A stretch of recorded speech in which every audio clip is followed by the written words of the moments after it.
So really at this stage, it's all speculation. We have some indication that turnout is up in a number of countries, but not significantly. And that's bad, because basically there's been a huge amount of discussion about these European elections. The turnout has been historically bad in the European elections. I mean, if you actually look at it since 1979, the last turnout was 50.66%, which meant 41% of the people didn't bother to vote. It meant that under 51% bothered to vote, 49% didn't. And that's a serious issue. If this Parliament is to be taken seriously, you have to get people to vote. And if people are not voting, they're saying something. And it's about time people dug into that and said, what is it that people are saying? What is it that doesn't excite the people? Yes, it speaks volumes that getting over the 50% level last time was considered a bit of an achievement, and we'll see if it happens again. You were talking a minute ago about Robert Fico in Slovakia, that turnout there and support for his party down despite what might have been a wave of sympathy following the assassination attempt. But generally, are we likely to see incumbent prime ministers, incumbent governments taking a little bit of a hammering? It's just the way of these things that people tend to take things out on the politicians who are in power? Ireland being always very contrary. In fact, the government parties did very well there yesterday in the local elections, and we'll know later on how well they're doing in the European elections. But you actually mentioned Slovakia. It's very interesting. Slovakia historically has had the most pathetic turnout. It's unbelievable. If you go back to the first election they had back in when they joined, it was 19.96%. Then it went up to 16.96. Then it went up to 19.6.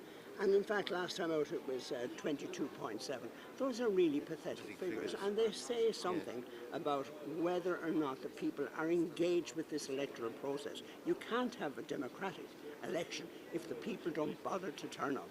Yes. Now, you're talking about Ireland, where, of course, as you were saying, the old firm Fianna Fáil, Fine Gael, actually, it seems they're going to do quite well, even though they are in government together at the moment. But beyond that, of course, you also have had as you alluded to, we've had the local elections as well. Something that we've actually seen in several countries around Europe, and that, in the end, is possibly the best way of boosting turnout, is to give some people some, dare I say it, some elections they care more about. Yeah, well, I mean, that shouldn't be the way, but that is the way. And the reality of it is governments who are actually now linking the local government elections and the European elections are, I think, clever. You need to do something to boost the election turnout in the local elections. As I've said in the Euroreporter several times recently, there are other issues that need to be done. The Parliament needs to be made significant in the lives of the people, and unless that happens, this decline will continue. And that's a tragedy, because this is a wonderful, wonderful institution. When you think about it, people from 375 million people from across 27 countries coming together to elect a parliament. What can be a better statement about democracy? But yet the people don't link to this parliament, and there's something that needs to be done there. Something that seriously needs to be done. Isn't part of the problem, though, that people think about a parliament, they think about their national parliaments? What do parliaments do? They pass laws, they decide what the laws are going to be, and they install and dismiss governments. Now, here, it's a bit like that, but it's not the whole picture, is it? That's part of the problem for this parliament, is it does have powers in terms of lawmaking, it does have powers in terms of who gets to head the commission, but it's not as if they have the decisive say. No, and in fact, because the European project is not a federation, that's never going to be the way.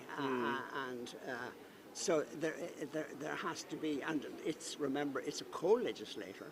Since the Lisbon Treaty, it has much more extensive powers. The point is how it exercises those powers. And one of the problems, in my view, and I think it's in the view of a lot of people I talk to, one of the problems is that it's doing a lot of good work, but it's not seen. You know, for example, when it comes to the big voting in the plenary sessions, everybody goes in with a list, tick, tick, tick, the voting is done. The excitement that you get in other parliaments is not there, and so you're not getting, the MEPs who work very hard, by the way, are not getting the credit they're entitled to. And the people aren't getting the level, and the Parliament isn't getting the level of engagement it needs. CEPS said a number of years ago, the Centre for European Studies said a number of years ago, the European Parliament was becoming increasingly bureaucratised. And that's a horrific thing to say about a parliament, but they were absolutely true. It was an insightful analysis. They warned about this as far back as 2009. We're now all those years on, and that problem is still there. We had this demonstration in the 9th Parliament, the Parliament that's just gone out, where the Commission just didn't bother answering questions. Make it up as you go along with all the dandy and beano answers to questions, serious questions put by MEPs.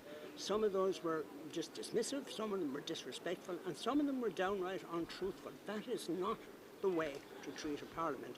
And MEPs need to actually make sure they're not going to accept that, because the men and women who are elected to the parliament, they put a huge amount of effort in to be elected. They have a mandate which is unique. That mandate should be respected by everybody, including the people in the Commission, and it's not. And so you actually have a whole series of events that are playing out, and that, in my view, are undermining the role that Parliament has.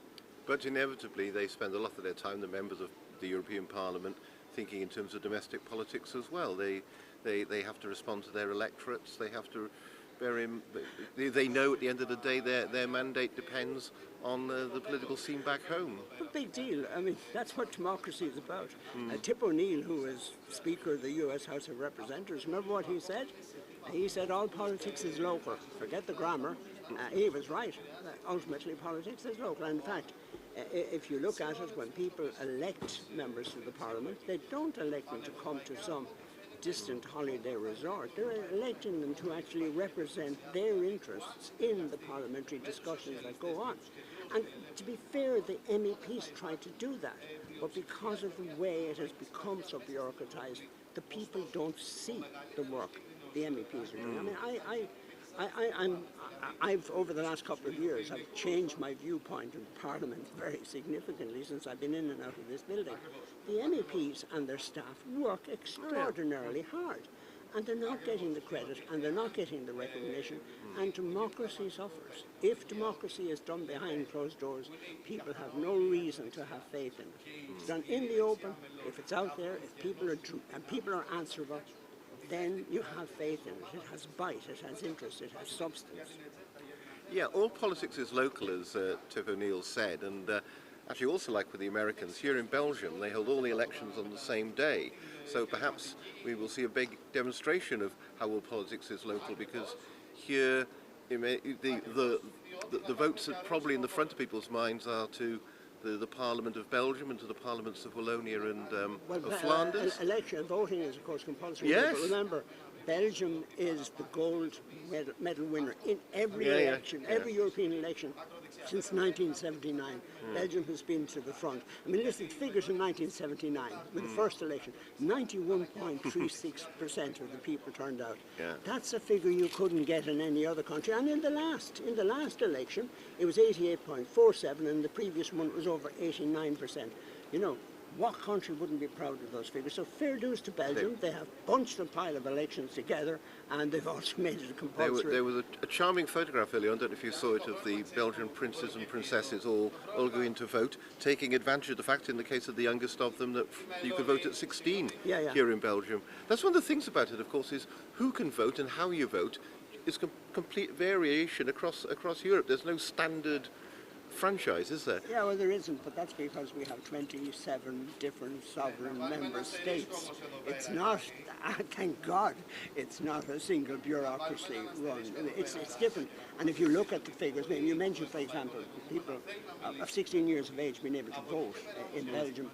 I'm not quite certain that if you're not eligible to go out and buy cigarettes or booze, that you're eligible to vote. But however, I'm just an old fuddy-dud. But 18 is the normal, is the majority voting. 21 in a number of other countries. No, 18, sorry, is by far the majority. I'm not sure that changing the age for voting is what's going to change the percentage. You have to do something to make the elections interesting. Well, the big idea the last couple of elections has been what is generally referred to by the German expression as Spitzenkandidaten, in other words, lead candidates, so that people are told how you vote in this election, that will decide who will head the Commission. Although, of course, it hasn't quite worked out like that. You've been very provocative now. You know. I am trying to provoke you, Dick, absolutely. Yeah. You know my views about the Spitzenkandidaten process. It has been a joke. If you go back to the convention on the future of Europe, when this issue was discussed, there were a number of different approaches put forward. The former Irish Prime Minister, my colleague in the convention, John Bruton, the late John Bruton, lovely man, John wanted to introduce a democratic election across the whole of Europe. I was one of those who was a bit sceptical of that. It was a bit federalist in my view. I was one of the group who put forward an alternative which would involve effectively an electoral college involving the European Parliament and the national parliaments. It got lost somewhere somewhere on Giscard's desk. He was chairing the convention, and we ended up with this mealy-mouthed wording that we have in the Lisbon Treaty, and that ultimately went into, it's currently law, which says that the Parliament that the Commission, when it's nominating somebody to the Parliament to elect as the chief, has to pay attention to what happened in the European elections. But the reality, of course, is that the very first election that the Spitzenkandidat should have come up in, Weber should have been the man to go forward, and he was a very good man, still the leader of the EPP group here. Very, very good politician. He, of course, was shunned to the side, and van der Leyen was put in his place. Now we're going to have we're going back to where it was before. Yeah, I mean, before the time before we had Juncker, who did come through that process. So arguably he was not such a good politician and possibly shouldn't have come through. Well, you see, I disagree with you. I mean, I knew Juncker well. He was a character. There are all sorts of interesting stories about him, but he was the selected choice. He was a canny Commission president. He wasn't so far out of touch at any stage. But what I would regard as a zeitgeist in Europe, I'm not sure that you could say the same against. I mean, Ursula von der Leyen, a perfectly charming person, very talented and gifted person, but I'm not sure that it's the right person to go into the next Commission. That's going to be one of the big questions out of this. How are the compromises going to be made? Because it'll be backroom dealing. If you actually at least had, for example, if you actually had an electoral college process, it would be more democratic, it'd be more open. People would engage with it. If it's done in the background, you can't see what's going to be done, every reason to be suspicious. But those 27 heads of government, they're never going to give up the thrill of getting to take this decision in the council, are they? I'm not sure. I'm not sure. I mean, sorry. Does anybody give up power willingly, easily? No, that's a reality.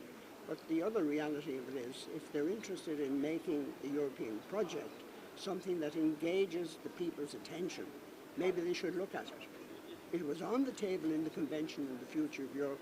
We struggled through the Convention, proposals came forward, they were ignored. Well, we will not be ignoring them tonight. We will be back very soon as we have a little bit more information, probably a bit more about turnout, and then a bit more about the first projections of how the voting's gone and who's going to pick up the seats in the different countries. It will be a long evening though, but we'll be right here till the end with all the results as we get them. But for now, see you soon.